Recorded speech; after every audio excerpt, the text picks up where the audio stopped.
obviously I wouldn't, you know, speak in a bad context about my baby mama to him because that's what my parents used to do to me, and I would have to like, it kind of like, you with your dad and he's like telling you about your mom, and then you go with your mom and like, while dad said I don't have to respect you because this and that and that, and she's like, motherfucker, you better respect me, so it's kind of like I wanted to get rid of all that, you know what I mean, because I went through that. What up, guys? It's Mimic One, and welcome to the Past Group.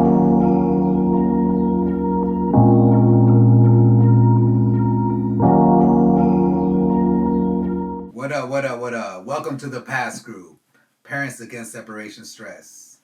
Today I'm very excited to introduce, well actually I'm not even going to introduce him, I'm going to let him introduce himself. What up? It's your boy XP. Glad to be here, man. First and foremost, R.I.P. Bandana P. Godspeed, keep the backwood leaf with chunky trees. This that real form, rugged raw rap.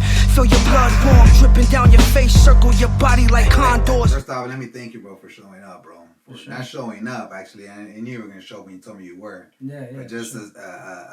the fact that you're willing to share us this story. Why don't you let the viewers know and let myself know what actually took place, bro? Like actually, when you separated from your baby mama, bro, like what actually happened during that moment? If you could share a little story of what actually took place, and if not, it's cool, I understand. Yeah, well, I mean, reasons, nothing crazy like cheating or like nothing like that, or like abuse or nothing like that. It was just more of like growing apart, you know what I mean? I'm sure like, if we were more mature at that time, seeing that we did have a kid, I think maybe we would have tried a little harder to make things happen. But how old were you when you were a child, bro?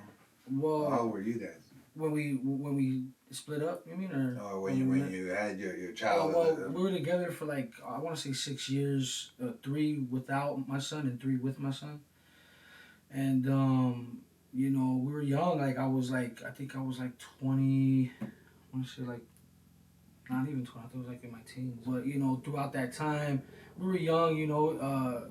She moved in with me, and like I said, like she lived with me. We were together for 3 years, and we had my son. And through that time, I was a stay-at-home dad, so I pretty much, I potty trained him. I was around for a lot of those moments of like, when you're not around, you know what I mean? And like, she worked a lot.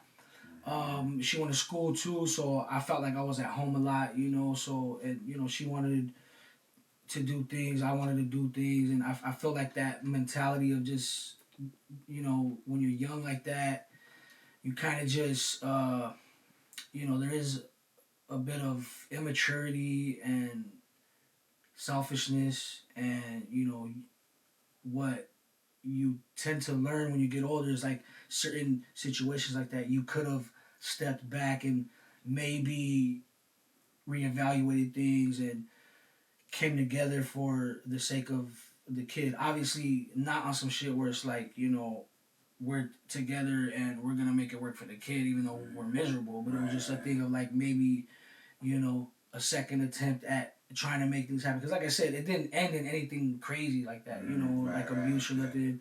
It was a mutual separation. Yeah. So, and like I said, like, I'm always going to have love for my baby mama. Shout out to my baby mama.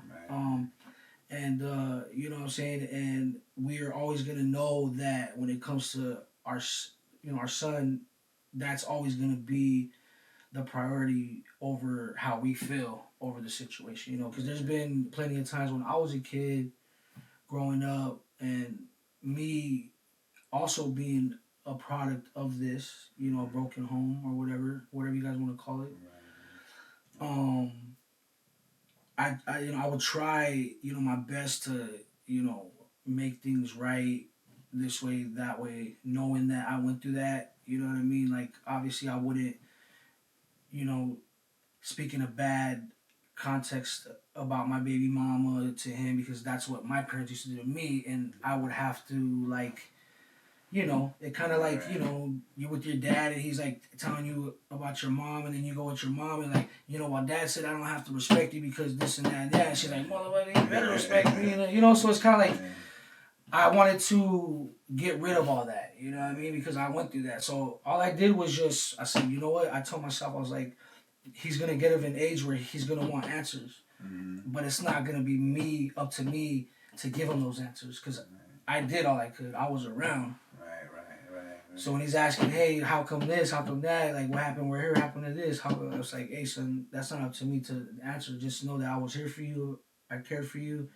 And if your mom wants to let you know the reasons why, then she'll let you know. But, you know, don't obligate her to tell you those things, you know, for your growth. You got to do your own growth, you know what I mean? And I think that's the main thing about all this shit is like the vicious, you know, cycle is like a lot of the stuff ends up on the children, you know, whether it be the guilt, whether it be the hurt, whether it be the pain, whether it be the depression, the anxiety, like like real ailments that are, you know, like chemical, but like all that shit is real. You know what I mean? And if you don't take care of it as you're going through it, it manifests within your children, bro. And I'm a piece of that because I'm dealing with a lot of traumas that my parents were dealing with, but they didn't know how to deal with it. So at the time, I'm like left in the dust to be like, yo, like what's happening here? What's happening there?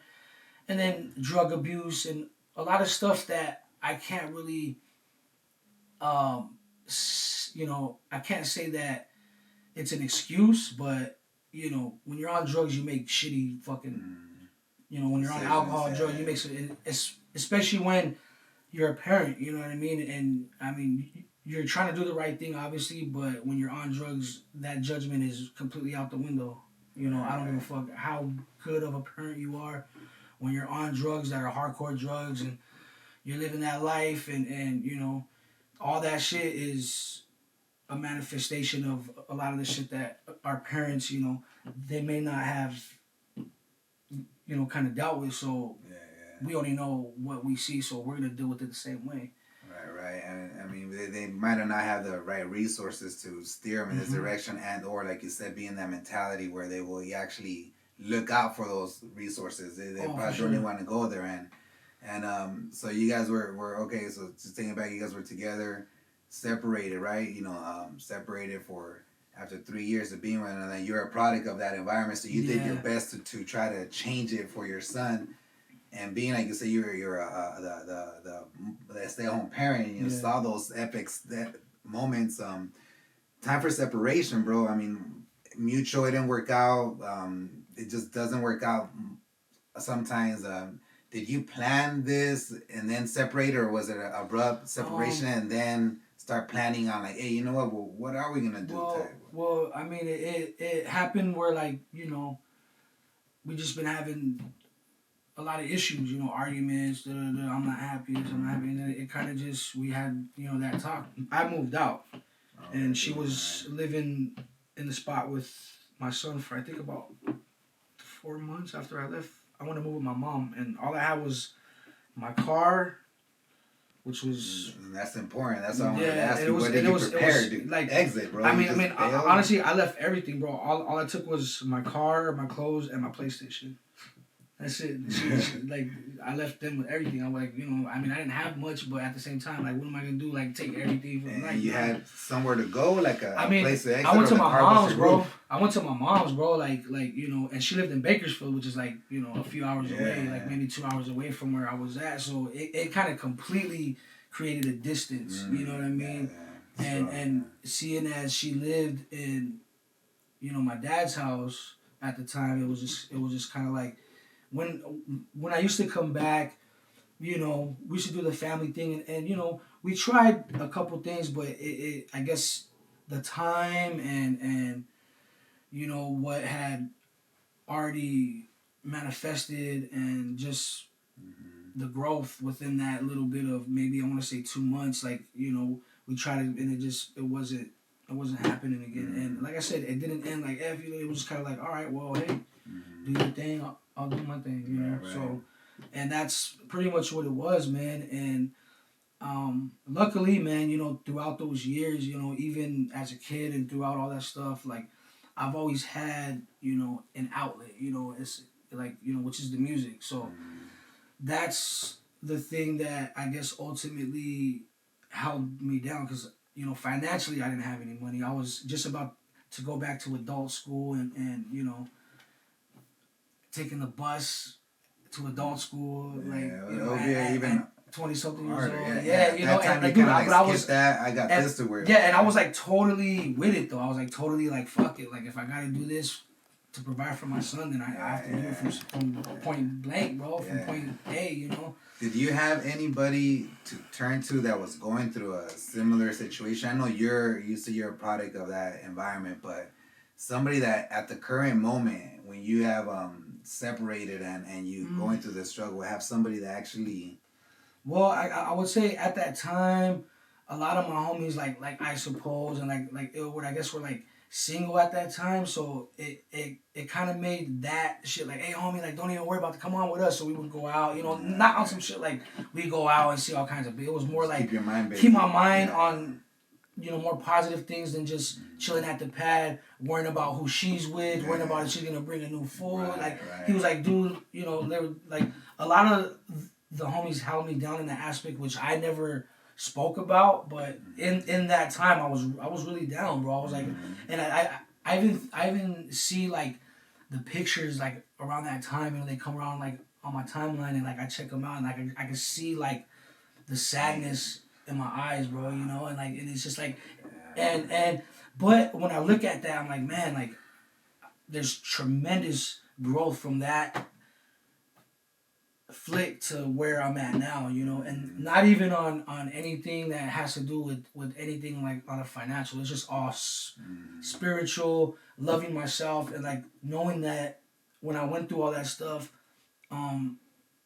knowing that working towards an ultimate goal, which for me was the music, keeping myself around individuals that were, on a positive note when it came to me, because I could have easily slip back into drug abuse and alcoholism and like had an excuse because, my mom and my dad were, from that same, upbringing. So, for anybody to see me on the outside looking in, and I was doing that to myself, doing drugs, and they'd be like, oh, okay, that's perfectly fine because, the apple doesn't fall too far from the tree, bro. So, and I wasn't, that shit didn't sit right in my heart as much as that's what I wanted to do. I wanted to mask it.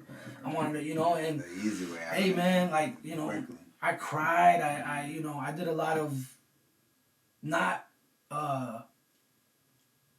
pittiness, but like, self love and healing, bro. You know what I mean? I started doing yoga, hiking, a lot of things to actually keep my mind on an ultimate goal. Because I know life is that. Like, life is a hike.